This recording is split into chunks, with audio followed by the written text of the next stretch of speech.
When did you start understanding mushrooms? Is it back when you were studying? Did you just look at them and you said it was like an aha moment that I want to study this? How did it happen? I started in the herbal medicine industry in 1990 as a production manager, and that introduced me to the world of mushrooms. It introduced me to Namex, which is the parent company to Real Mushrooms. Having to know all of those herbs seems to me like a superpower. So, right on, that's good. But you just mentioned something very interesting, ergothioneine. What is ergothioneine? Because I haven't heard this molecule come up in a lot of conversations around health or wellness or longevity.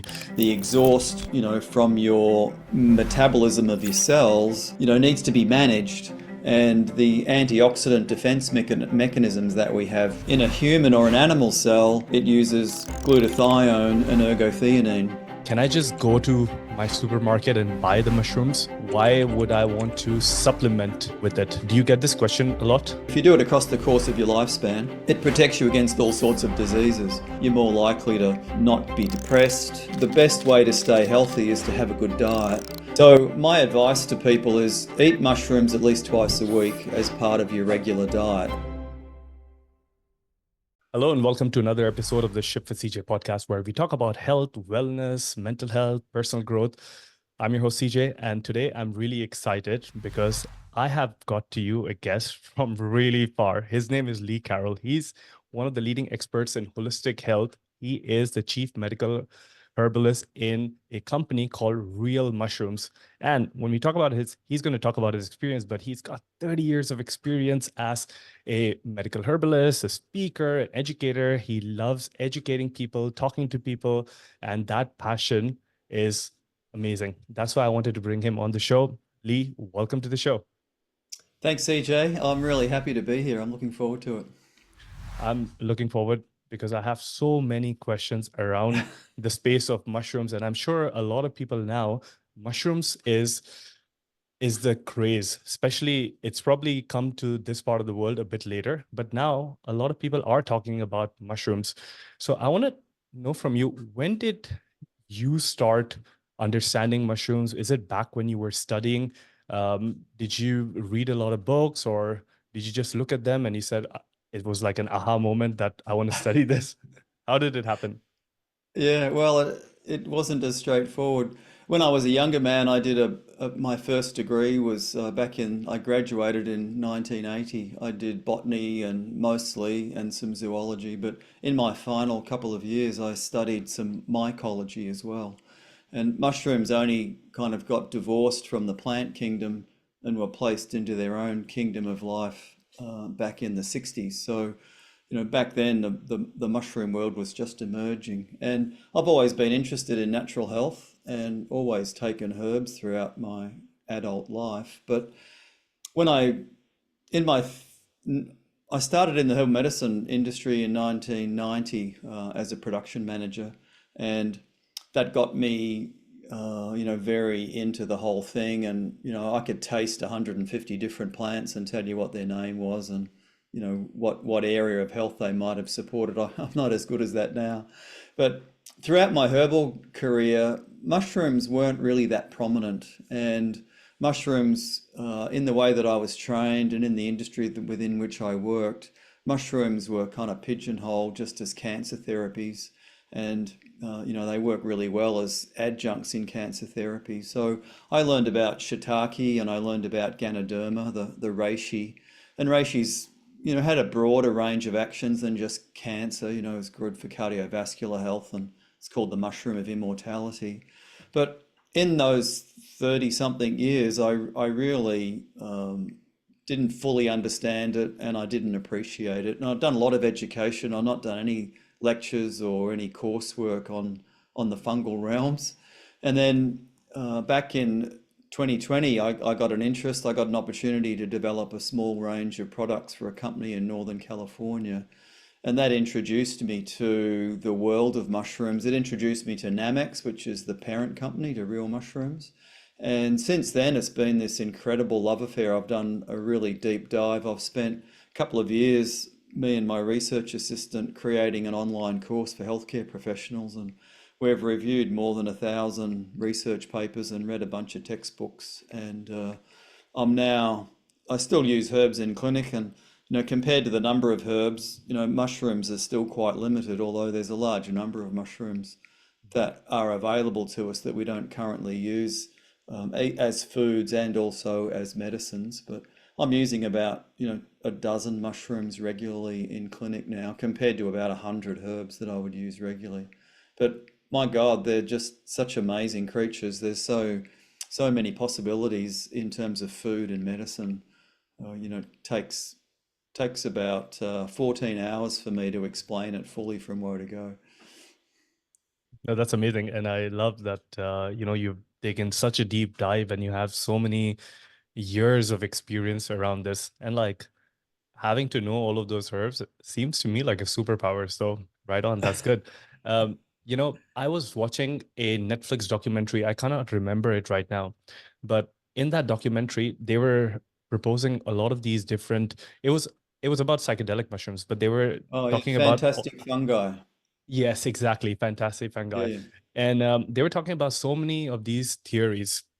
And I think Terence McKenna suggests a theory of the stoned ape, the stoned gourmet ape. yeah. Uh, what's your take on this? And can you explain to the audience what this is? Yeah, well, I watched that movie a couple of times actually, and it was instrumental in kind of generating the excitement for me. Number of things in that movie haven't been borne out by the science, but that concept that you just raised, the stoned ape theory, Tennis McKenna was a real psychonaut and a real pioneer in terms of psychedelic studies, and he came up with this idea very briefly and loosely that our early ancestors very most likely consumed psychedelic mushrooms. And when you look at the history, as you get a taste in that particular movie, there's lots of recorded history for humans using those mushrooms, and it's very likely guided, the development of human history. There's stone carvings on cave walls and paintings, in northern Africa that, are very, very old. They're all over the Egyptian hieroglyphs. So Terence's theory was that yeah, early humans would have used psychedelic mushrooms to improve their ability to solve complex problems, to help develop language, and to be better at, survival in a modern world. And he used that theory to explain the very rapid rise in the size of the human brain that increased quite rapidly over a very short kind of period of evolutionary history. So there's papers being written on that, and there's some credibility to it, but it's not a proper kind of scientific explanation for how that happened. But no doubt human evolution has been guided by man's interaction with its natural environment. And I took that idea and called it the gourmet ape theory Mhm. because lots of animals eat mushrooms. Mushrooms are not just a food, but they're also very powerful medicine. And those mushrooms, particularly the psychedelic mushrooms, if you're doubtful about the credibility of the natural world being able to alter, human behavior, just 5 grams of that mushroom, will give you a very different perspective on the natural world. So my theory was that animals and humans have been eating these mushrooms, not just psychedelic mushrooms, but there's archaeological evidence that our early ancestors were eating large quantities of boletes and agaricus, so the porcini mushroom, which is like the famous mushroom of the Italian cuisine, and the portobello and the button mushroom and the crimini, which are really popular like in the Western world. And those mushrooms provide large amounts of protein, and when researchers are developing theories around what early humans and Neanderthals and even older peoples ate, mushrooms have never entered the consciousness of those researchers. And the carbon and the nitrogen isotope dating that they use to identify early animal and human diets from a protein point of view record the same signatures as mushrooms do. So when mushrooms were available, it's a very strong but very thin thread in the archaeological research that humans ate lots of mushrooms.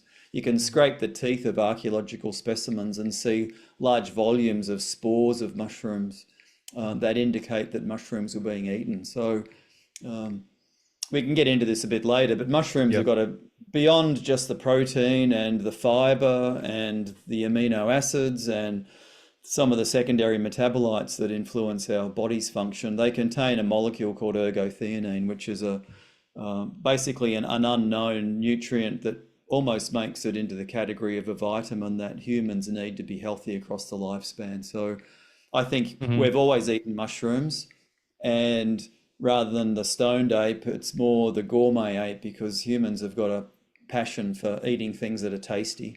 And mushrooms, as ephemeral as they were I think were always a part of a diet from a prehistoric point of view. That's a great explanation. Thanks for that. And so mushrooms have been there forever, right? As first as long as life has been there. But Yeah, now about a a lot of thousand more million years fungi. Yeah, so it goes back a yeah. long time. But now a lot of people have been started talking about it. When you speak to people who don't know much about the science, they'll tell you that mushrooms give them energy, they help them calm down, they have these properties that can act as an adaptogen. And for some of the other people that you speak to, they speak about, the beta-glucans, the triterpenes, and all of these other molecules. But you just mentioned something very interesting. Ergothioneine. Am I pronouncing it right? Yeah, Ergothioneine? that's pretty good. That's really close. So what is ergothioneine? Because I haven't heard this molecule come up in a lot of conversations around health or wellness or longevity.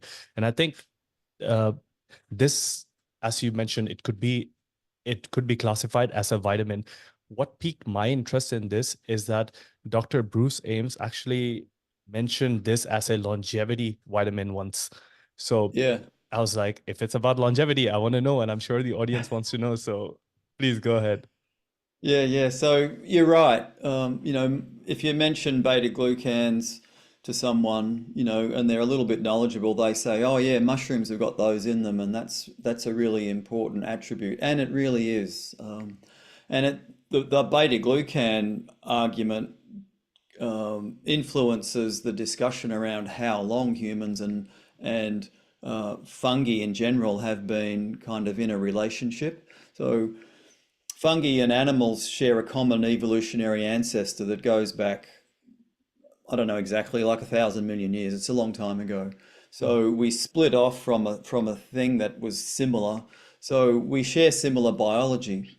And if we're talking about the beta glucans, then fungi and animals have been kind of predators of each other. So an animal doesn't want to be infected by a fungus, but an animal might want to eat a fungus. So there's this kind of mutual kind of protectionism.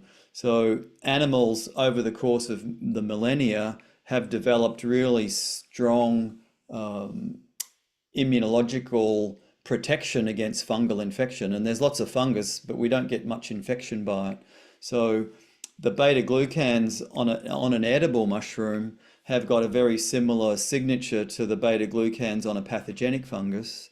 And when we consume the mushroom and get the beta glucans, it educates our immune system to make it more vigilant against the pathogenic potential of a pathogenic fungus. So we've got receptors in our body that recognize those beta glucans and respond accordingly. So there's these really deep kind of evolutionary relationships. And this is a lead into the discussion about ergotheanine because the shared biology that we have with the fungal world means that the antioxidant defenses that our cells use are very similar. And in a fungus, it's got three intracellular antioxidant defenses. So if you get a microscope and zoom in and look inside any particular cell in your body, it's a watery environment. There's a nucleus, there's all these organelles and there's lots of scaffolding, and it's a really dynamic, place. And it needs to be held at the appropriate pH. The all of the waste from the production of that machinery, just like you've got smoke or, coming out of your car, the exhaust, from your metabolism of your cells, needs to be managed. And the antioxidant defense mechanisms that we have, manage that process. So in the fungus, it uses ergotheanine, glutathione, and mycothiol. And in a human or an animal cell, it uses glutathione and ergotheanine, but they're flipped around the other way. In a fungus, ergothionene's the dominant intracellular antioxidant, glutathione's the backup, Mhm. and in a human cell, glutathione's the dominant antioxidant, and ergotheanine is the backup. So you've got this very nice kind of correlation with how these things fit into our tight evolutionary relationship with fungi. So that kind of sets the scene for how to picture it. So what is it? Where did it come from? How to get its name? Mhm. So it's found in all fungi, and it was discovered in 1909. It gets its name because it was found on ergot fungus, which grows on grains, particularly rye, and it had a similar shape to the amino acid thionine. So ergothioneine was where the name came from. So it's basically a modified amino acid that the body uses as an antioxidant. And I don't know, you pull me up if I get too technical, hey, because Yeah, no worries, I go don't for it. understand your audience that well. But antioxidant is a very complex term to discuss. Cytoprotective is more kind of like a better answer. And Mhm. ergotheanine is engineered to be, and this brings us to kind of your comment about the vitamin stuff. Our body is designed to need it and use it. So it's not like we've just dreamed up some great idea. Like, resveratrol is a great molecule and it gives really good health outcomes.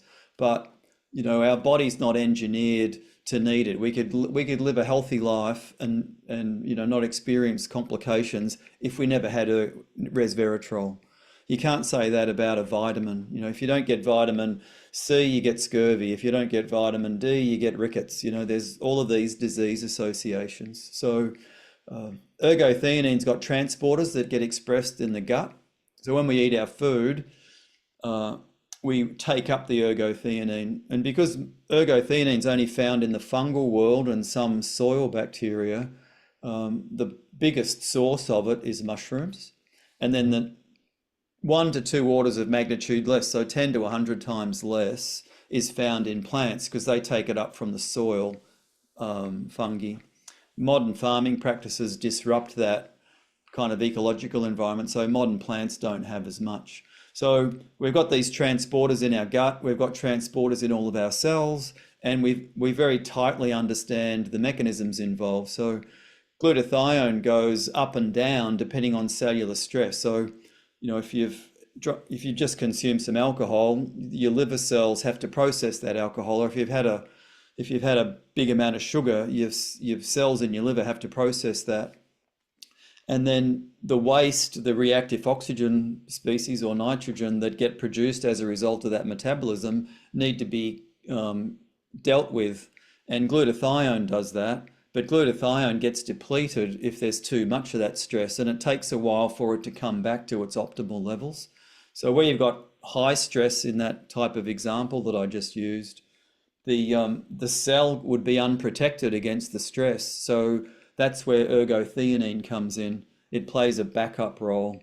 So Mhm. it does a lot of other things as well, but rather than me just hogging the mic for the whole time, I'll give it back to you to No, just that's tease a yeah. few more questions. We can keep on going.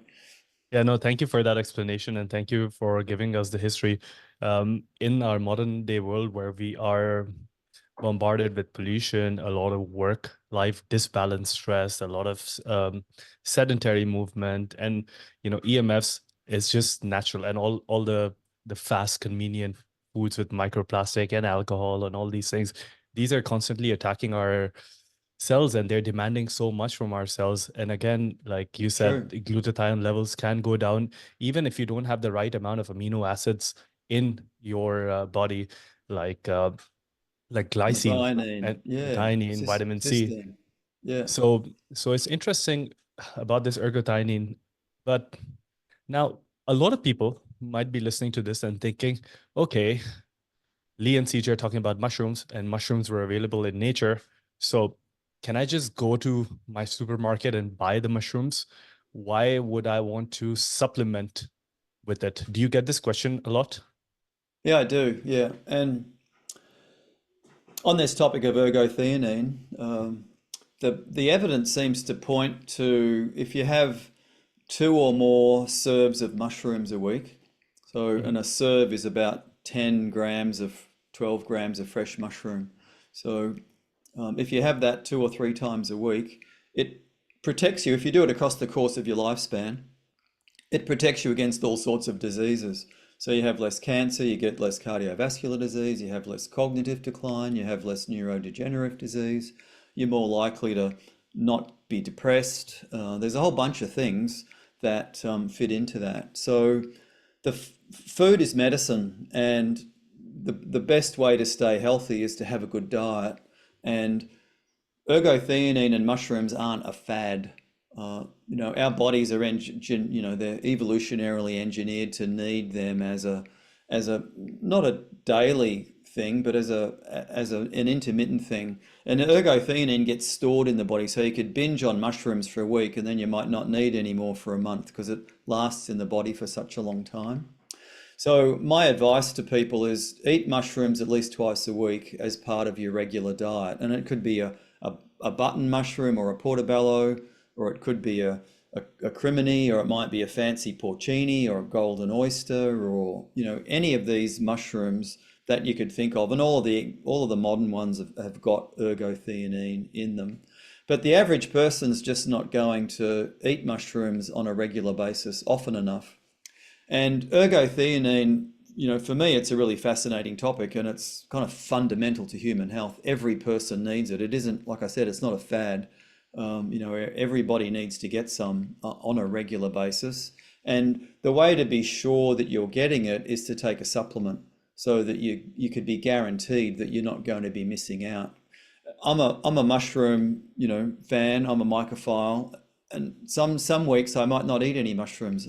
I'm drinking them as beverages, like I am here. I'm taking supplements, but I might not actually eat some, So, even the most avid lovers, don't have the kind of discipline that's necessary to carry them throughout their life. So, I think that a supplement, particularly like the one that Real Mushrooms makes, which has got ergotheanine from golden oyster mushrooms, which is one of the highest producers of naturally occurring ergotheanine. You only need one capsule a day, so it's affordable, and it's easy to fit into your schedule. And then it's kind of like having an insurance policy. You can be much more confident that you're not going to develop any of those diseases that I listed earlier. And we lack some clinical trials, but the epidemiological data and the longitudinal studies and the cohort studies, when you examine people and you take their blood and you look at what their ergotheanine level is,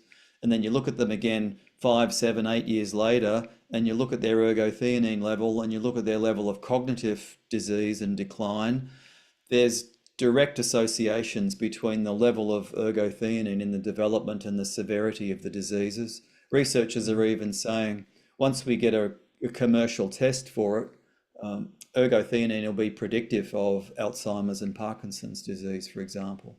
So, Wow. it's a big deal, and it's a really easy thing to fit into a person's diet. Mhm.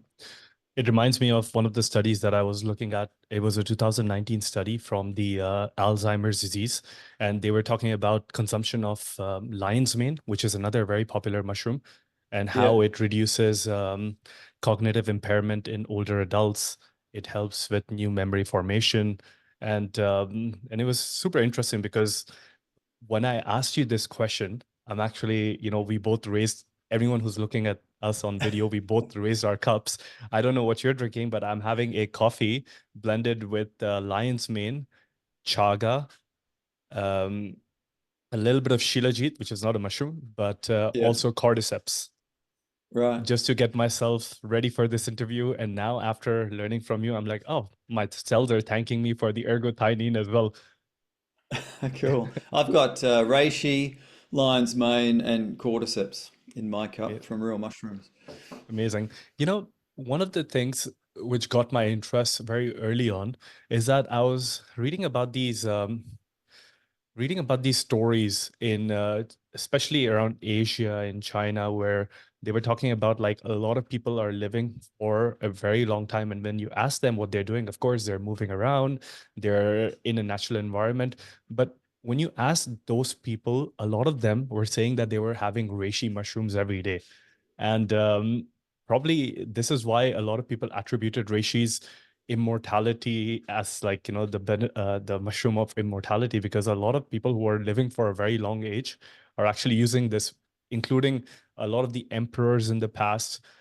Yeah, so that's what got my interest in it completely. But what I want to talk about now is every mushroom, like we mentioned lion's mane, that it has cognitive benefits. Yeah. Reishi, this is the mushroom of immortality. Does every mushroom have a different benefit, like cordyceps for energy? And Yeah, they do. Yeah. okay, I want to perfect. So I want to also talk about this adaptogenic properties, because a lot of people are confused with this. It's a term that has been thrown out quite a lot, and everyone just says, "Oh yeah, it's an adaptogen," but no one really understands what an adaptogen means. So if you can explain it to us.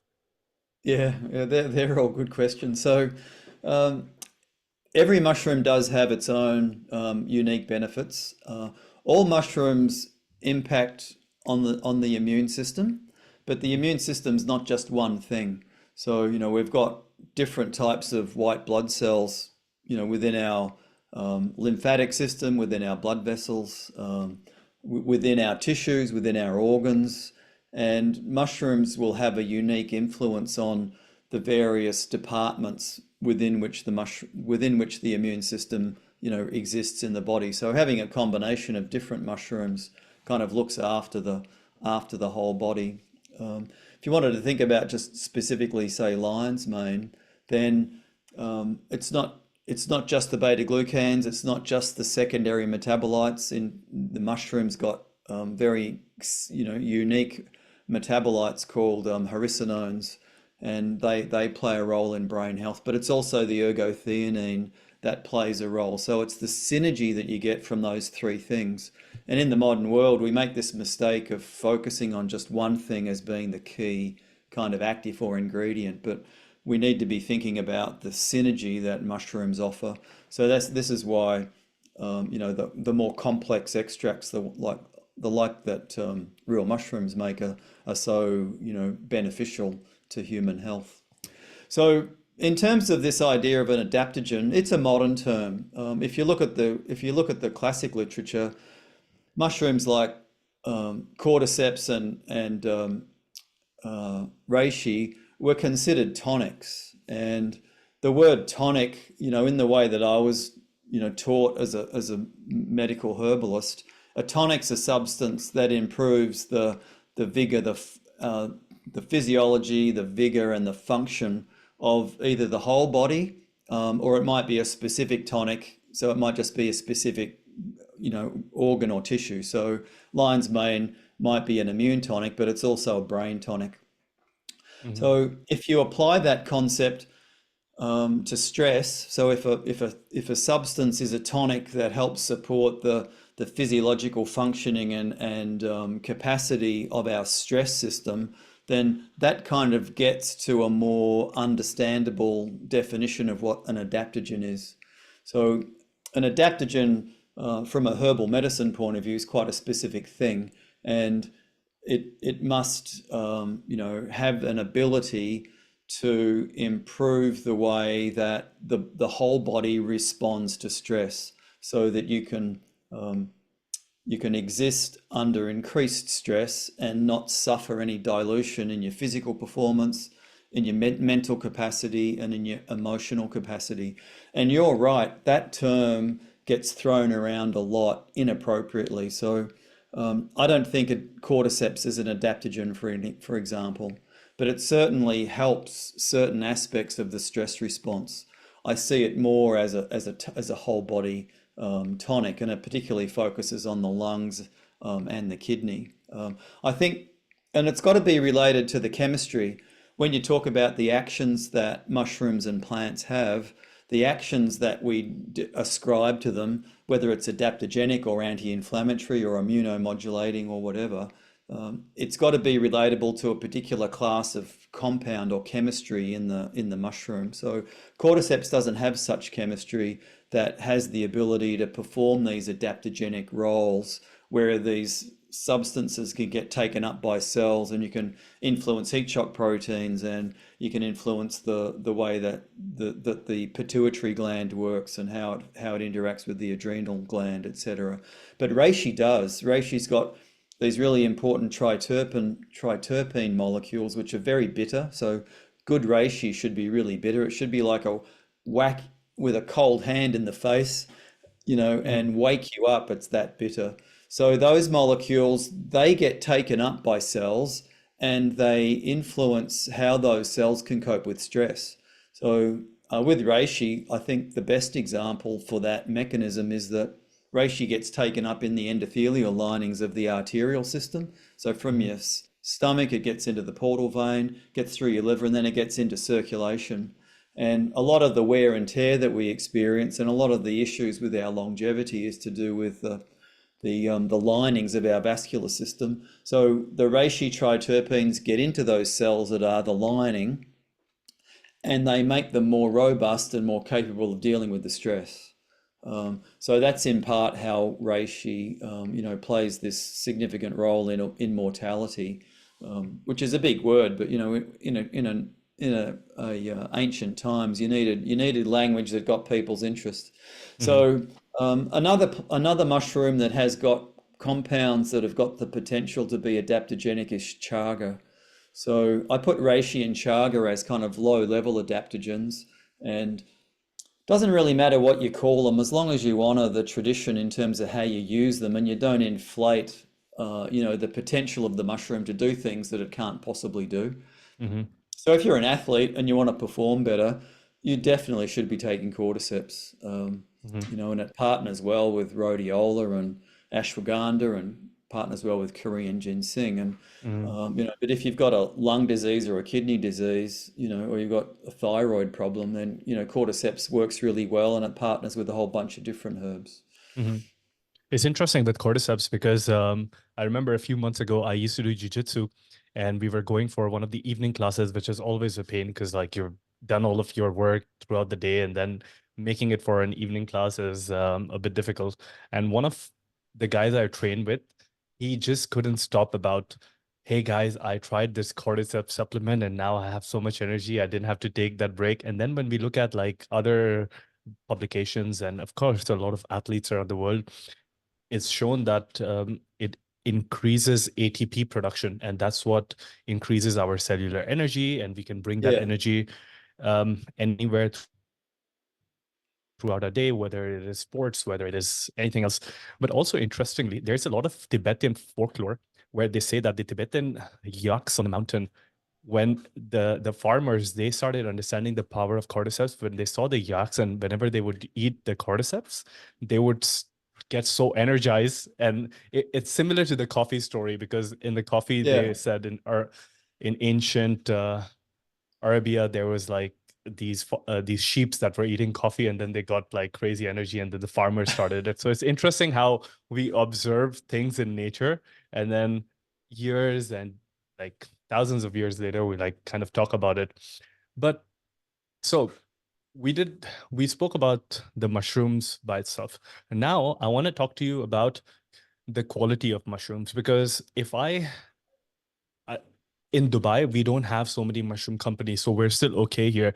Like we don't get analysis by paralysis.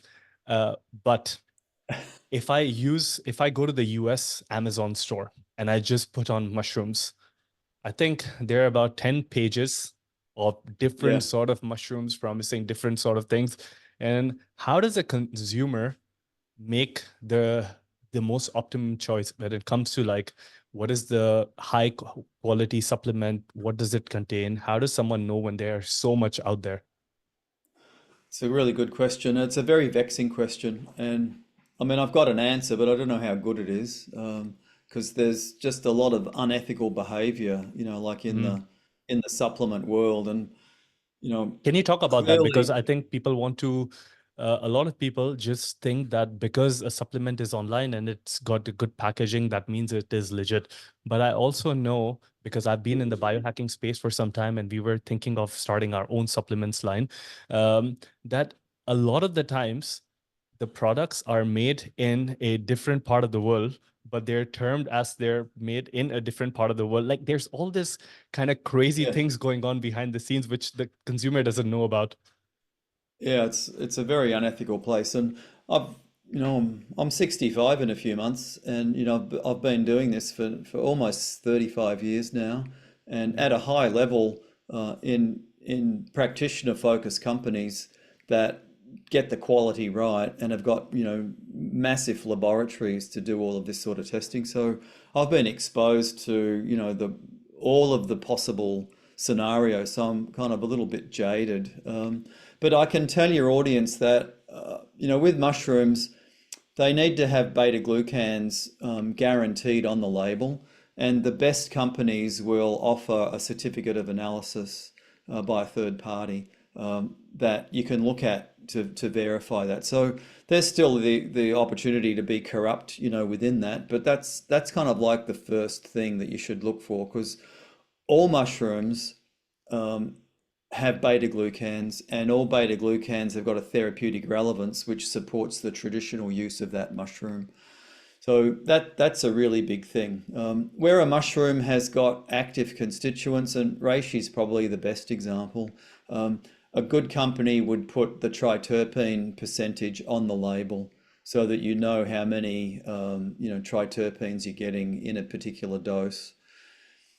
And then, as much as possible, you need to do your research so that you can get to understand, the ethics of the company. And if you read their websites, make sure that there's not inconsistencies in the types of messaging that are being delivered. Being organic is really important, although it doesn't have to be organic to be good quality. But that's a really good start. And beta glucans are very difficult things to test for and measure.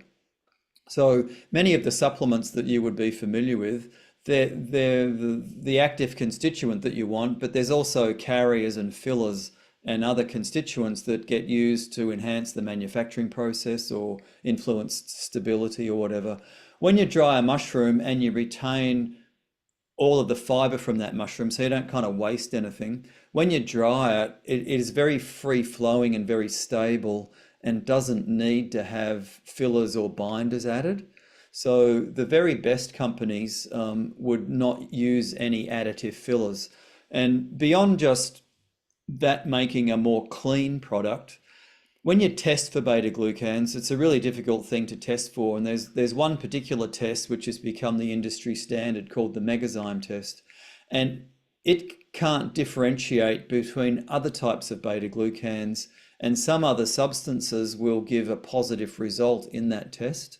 So if companies are using other types of fillers, then the beta glucan number on the label might be artificially inflated. So I recommend that people look for products that organic where possible, guaranteed levels of beta glucan, guaranteed levels of secondary metabolites, and then no fillers or binders to ensure that you won't get any kind of different, elevated numbers with those beta glucans.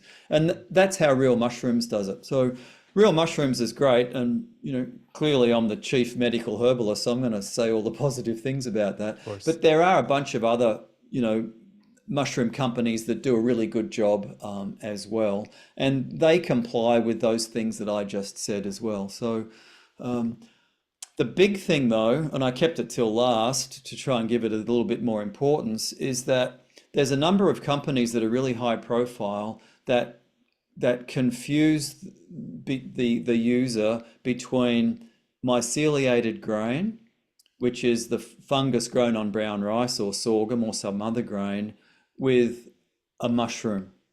And they Mm. make they make the argument as if those two things are equivalent, and they're clearly not. The tradition and all of the science that we rely on comes from mushrooms. There's a little bit of evidence supporting the use of a myceliated grain. I sometimes call it MOG for short. But there's no beta-glucans in those products. When you measure them, they're very deficient, and you don't get much of a hit. There's no there's no triterpenes from reishi if you grow reishi on brown rice, because reishi needs wood. That's where the raw materials come from to make the bitter molecules, and brown rice doesn't have the raw materials to make that kind of finished product. So those finished products are fermented foods, and we were talking earlier about the evolutionary need to eat things that we're designed for. Well, humans are designed to need fermented foods, and if we lack fermented foods, we'll be unhealthy. So these fermented grain products have got some short chain fatty acids, just like kimchi would have or yogurt would have. So if there's any benefit you're getting from those products, it's coming from those short chain fatty acids, and they should not be confused with a mushroom. Hmm. And big companies, are and have been for more than 10 years, actively saying that their products are the same as mushrooms.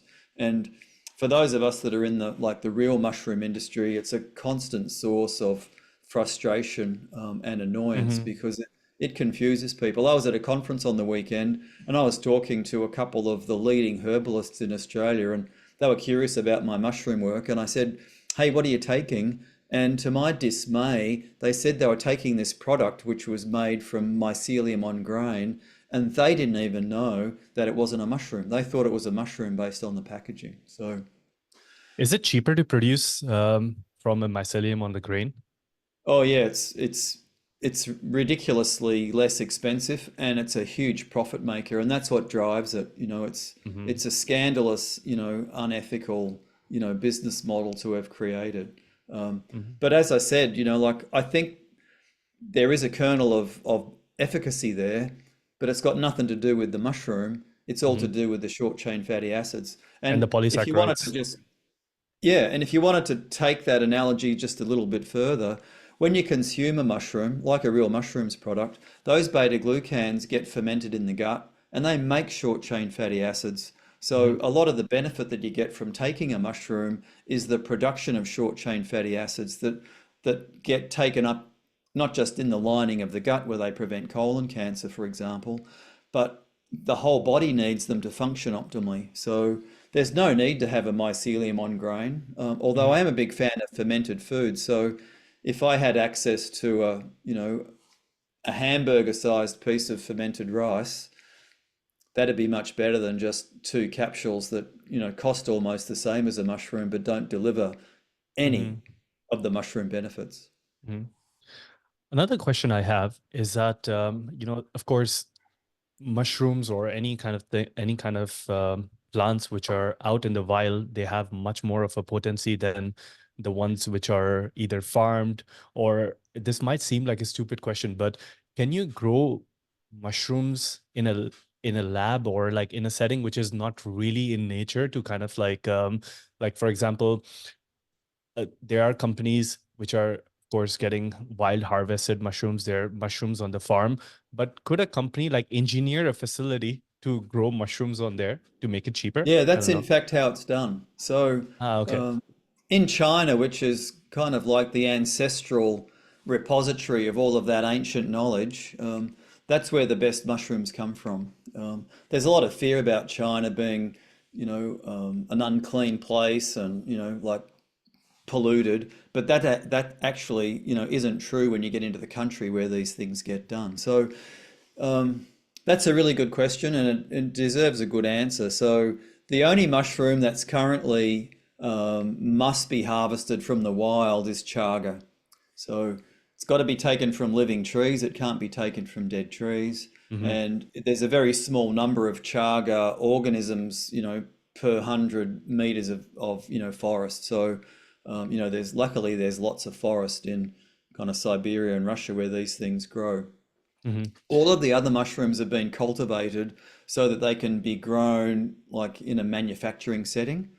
But the way that you grow them influences the quality. So, real mushrooms was harvesting and using wild turkey tail, for example, but there was so much variation in the quality, it was impossible to make a consistent product that you could sell.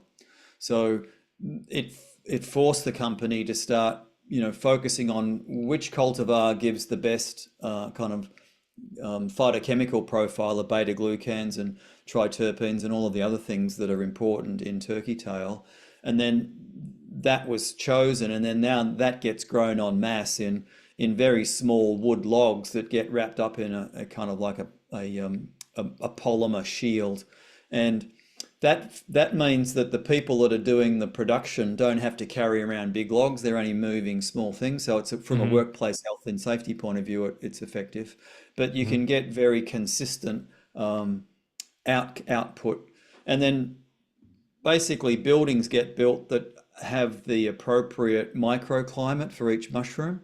And then you can grow really large quantities of Hmm. mushrooms in an organic way, in a way that's sustainable, uh, and then in a way that honors the tradition. So the best way to make reishi is to have a log, you bury it in the ground, and then you grow the reishi on that log in shade cloth kind of environments in the soil.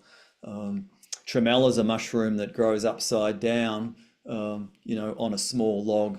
It parasitizes another mushroom. So, sometimes the science around, producing these commercial quantities is a bit intense. The cordyceps grows on grain, but the grain doesn't get used. It's the above ground, parts that get Hmm. harvested and dried and used in the medicine. So, and I haven't seen the operation in China, but it's vast, and it's thousands and thousands of tons of fresh mushroom that are dried every year. And Hmm. everything's assessed for quality, heavy metals, pesticides, and any company should do that. A lot of the problems with quality occur when the alive material, so the alive mushroom is harvested and it's waiting to be dried. So if you don't do that quickly, the mushroom can rot or go off. So a lot of focus gets placed on the appropriate drying arrangements, and um, if you buy dried mushrooms to eat, sometimes you could buy dried lion's mane mushrooms and they haven't been dried properly. They don't taste that great. Hmm. So there's lots of nuance in how that is done, and Yeah. companies like Namex, which is the parent company to Real Mushrooms, are kind of global and industry leaders, in those techniques and in the technologies that get used. Interesting. I like how you explained about this whole process. I think a lot of people can get a better idea around what it really is to grow a mushroom now and how it's also, even in a confined setting, it actually interacts with the nature to produce all of its biological molecules. Yeah, But yeah, interestingly enough, whenever I've spoken to a few people around mushrooms before this interview, and I I spoke to them about quality and what kind of mushrooms would they prefer. And if I had to rank in the order of importance, people would say we would like to get some Scandinavian mushrooms. That's like on the top of our list. This is from a consumer standpoint. yeah, And the consumers that I'm talking to don't know a lot about the science, but they're just thinking that if it comes from Scandinavia, it's probably very good quality. And then the second thing I got was California, because a lot of companies say that they use Californian grown mushrooms. yeah, And I think at the last of the totem pole would be a place like China or somewhere else in Asia where it actually originated from. yeah, yeah. Well, I would probably agree with you based on my experience as well. And mushrooms have got a really strong tradition Mhm. in European countries, and those Scandinavian countries, there's a very strong and rich tradition. So that's appropriate. But picking California as a place, to get your mushrooms from, Mm. means that they're going to be more expensive. and they're not grown in the environments where they were, that they're naturally, from. Mm-hmm. And just when you look around the world, companies go, where, labor markets, provide the best opportunities. And currently, China ticks all the boxes, Yep. for, having the best outcomes. If you look at manufacturing, and, it used to be Japan, then it became China, like, in terms of electronics, so there's these patterns. Mm-hmm. But doesn't really matter where the mushroom comes from. If it's grown properly, if it's grown on the right medium, if it's grown in the right environment, if you've got the right species, if it's dried properly, if it's extracted properly, because lion's mane could be dual extracted or single extracted. Reishi's best if it's dual extracted. And then the delivery systems influence it quite a lot. So Mm-hmm. I think dried currently, what's available as a dried extract is probably got better efficacy than what's available as a liquid extract, because the liquid extraction methodologies are typically producing products that are a bit less concentrated, than the dried ones. Mm-hmm. But I'm on a mission to change all of that. And when you Mm-hmm. ask people about, which mushroom they should be taking, Mm-hmm. I want people to be saying, well, I need my ergotheanine. Where am I going to get that from? Not Mm-hmm. just, I need my mushrooms. Got it. You kind of touched on what I wanted to ask you next, which was when we look at the mushroom market. So mushrooms are for the layman, it's available in a powder form. So you can put the powder in your coffee or and blend it. You get Yeah, a tincture, which would yeah, be like a liquid form, which you can put a couple of drops and mix it. And then you yeah, get it in a supplement form, which is like a pill, which you can have yeah, like two or a pills per day. capsule. Yeah, Capsule, sorry. yeah. Capsule is the right word. So are there differences in all of these three? Which one to you is the top? Well, the top two are powders that you can add to food, like Uh-huh. soup. So, lion's mane is a great supplement, but when you put the powder into a food, it tastes really good. So you can sneak it in there and not know you're getting it. Nice.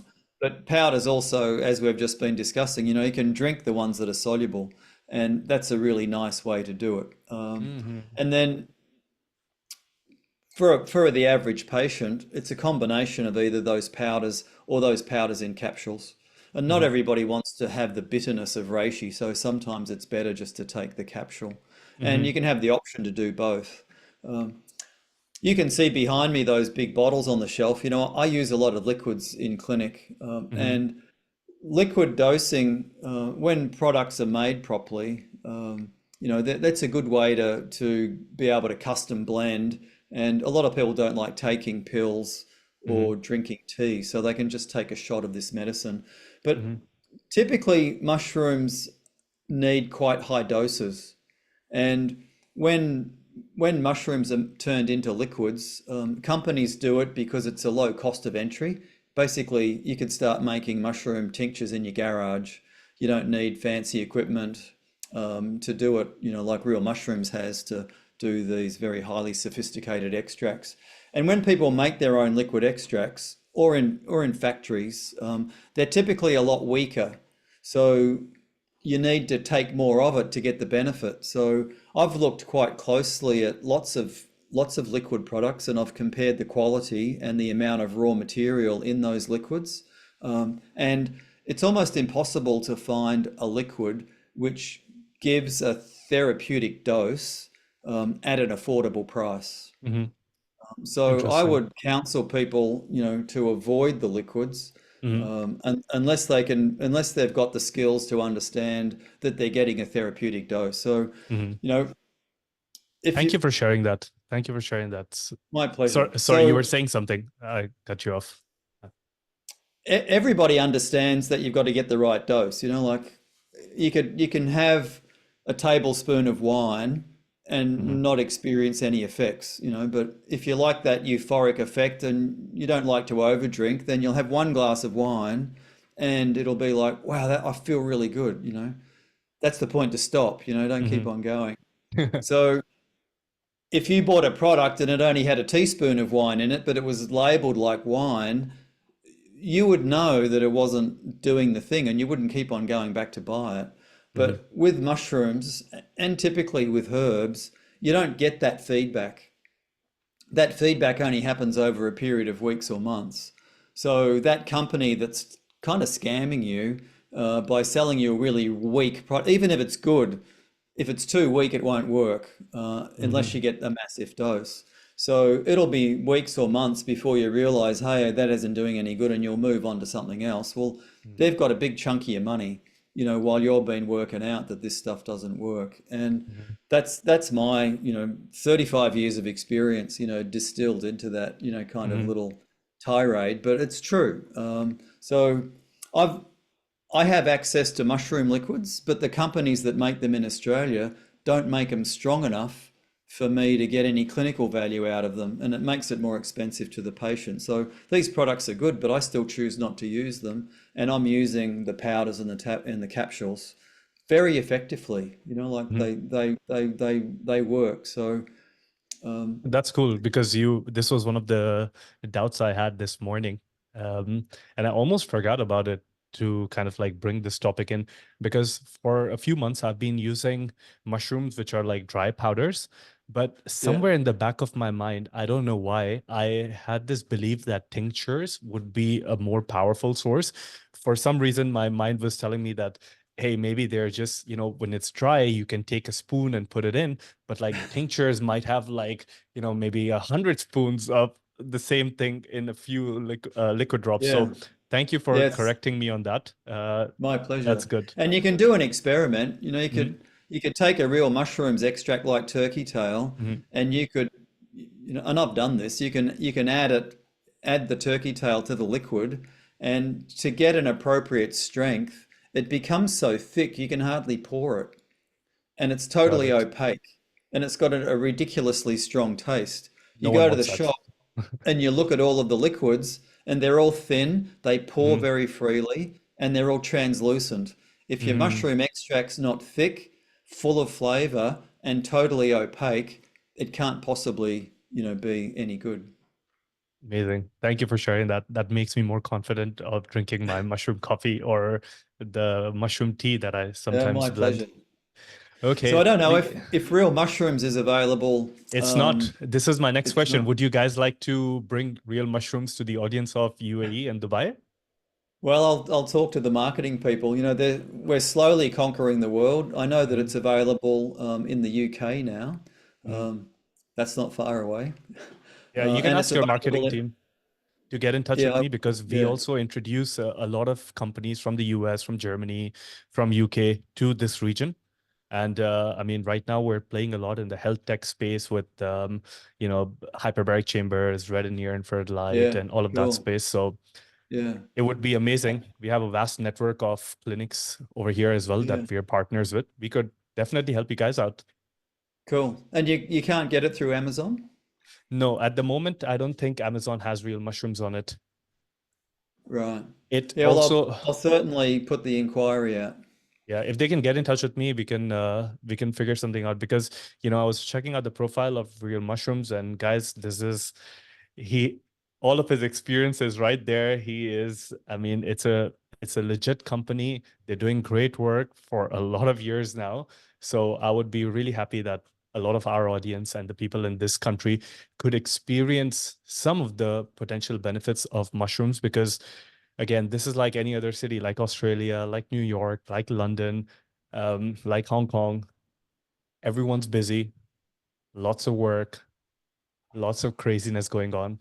And in this midst of all this craziness, maybe we can take a little bit of mushroom to calm us down. Maybe we can take a Yeah. little bit of lion mane to get us focused. In fact, um, I'm sure you know this, but like for the audience, a lot of we mentioned lion's mane somewhere in the middle of the podcast, and a lot of Buddhist monks would actually take lion's mane and then sit for meditation because it would help them get into altered states faster.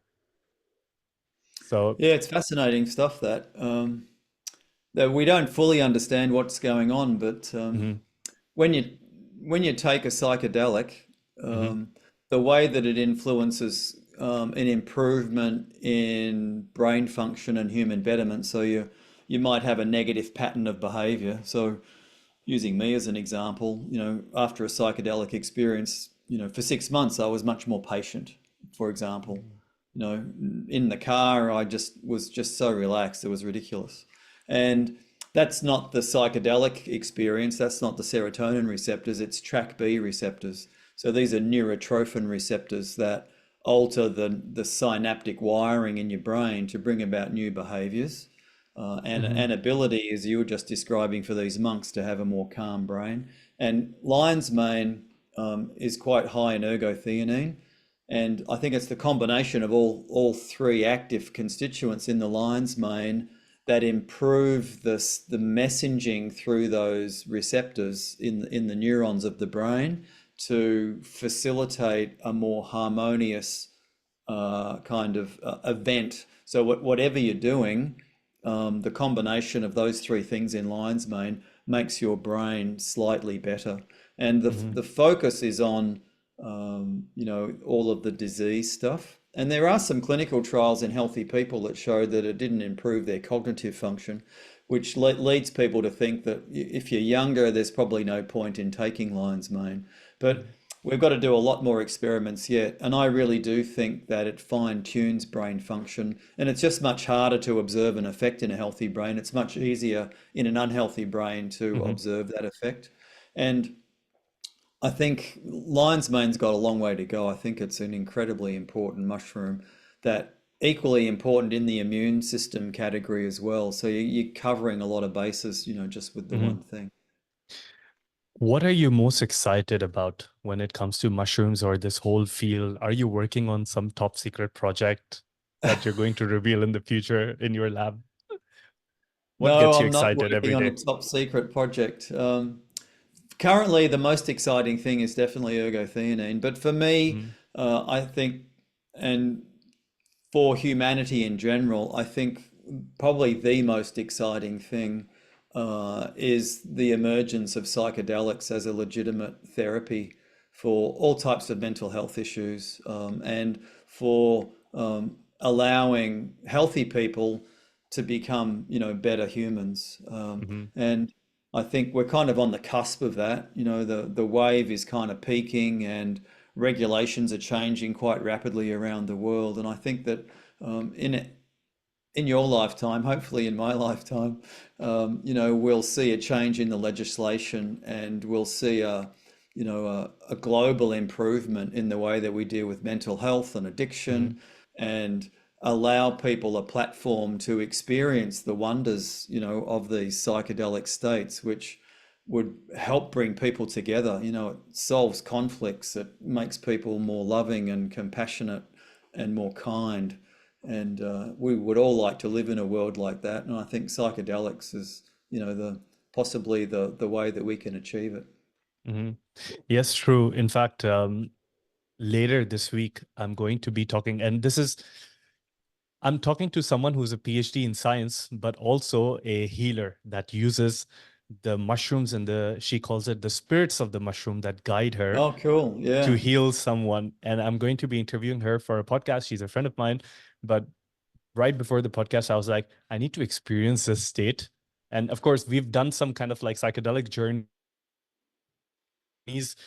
generally, but then since a long time, she's got really into it and I mean, she says that she can see things, she can hear things, she gets guided by things, and she's been like this for a long time. And ever since the mushrooms have started to speak to her and guide her, again, for people who are like science-based, this is completely off topic, but since we were talking about this, there there's only so much that we know, and there's only so much that we will ever know. And like when I actually take a zoomed out view of life and the universe and whatever is going on, I really believe that we don't know anything. And that is good because it improves our curiosity, it lowers down our ego, and we're open to more things. And when we're open to more things in nature and we can focus on it, then the universe opens a lot of interesting doors. Yeah, What's I your thought on totally that? agree with you. Yeah, totally. Okay. Yeah. Great. So we've come to the end of this podcast. This was a fascinating discussion. Thank you so much. I think we will call this 101 in mushrooms. um, for my last question, if you imagine if we had a time machine and you could go in and you could go back to your younger self. Okay. Yeah. You can choose the age. what would be that one piece of advice you would go and tell yourself, apart from taking like mushrooms? Wow, that puts me on the spot. Hmm. I think I would go back to my 18 or 19-year-old self where I was experiencing a lot of doubts and not having a clear pathway. And I would say to myself that, I should back myself to be more confident in my abilities and not wait. Just, Hmm. take charge of life and create my own destiny and not wait for it to happen by other people. Hmm. This is very interesting. Thank you so much for sharing this. I've been, funnily enough, I've been playing with this whole concept myself, because me and I think it was like our whole family and generation, we were just waiting for miracles to happen to us, and just waiting on things and just hoping on things. But for the past a year and a half, I've leaned into a lot of Eastern concepts and principles, and one very interesting concept from India that comes from the yogic terminology. It says your life is your karma, and a lot of people might think of karma as you know it's like a punishment or a reward kind of a thing, but no, it's Yeah, actually action. So anything in life, when you take action towards it, you're going to get something. So don't wait for things to happen, because things are not going to happen automatically. Your life yeah, is your action, your decision, your responsibility. Get behind the driving seat and stop waiting for like a hitchhike. It's not going to yeah, happen. yeah. So it's Totally agree with you. Yeah, well done. You've thank you. you've Thank come you. to it It's much younger than I did. it's and it's only because of people like yourself, someone who is going to be listening to this podcast. And now we live in a point where you're in a different part of the world, I'm in different part of the world, probably the person who's going to be listening to this is going to be a different part of the world. But with technology, we can kind of share all of your years of knowledge to someone. And like people Yeah, like yourself who've been talking about this, thank you so much for all the great work that you have been doing. Your willingness to come in a in a platform where your voice can reach the world. And I know it's not easy. You've got a lot of things to do. You spared some time, on your day, just so you can add value into this world. And this is incredible. Thanks for yeah. doing that.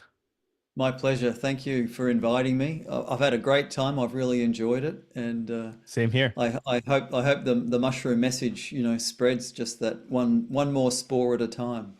Yeah, we'll get real mushrooms to Dubai and then let everyone experience all like a real good quality product, because I don't want people to try something crappy. Sorry, excuse me for my language, and then just have an opinion about it, because that's what happens today.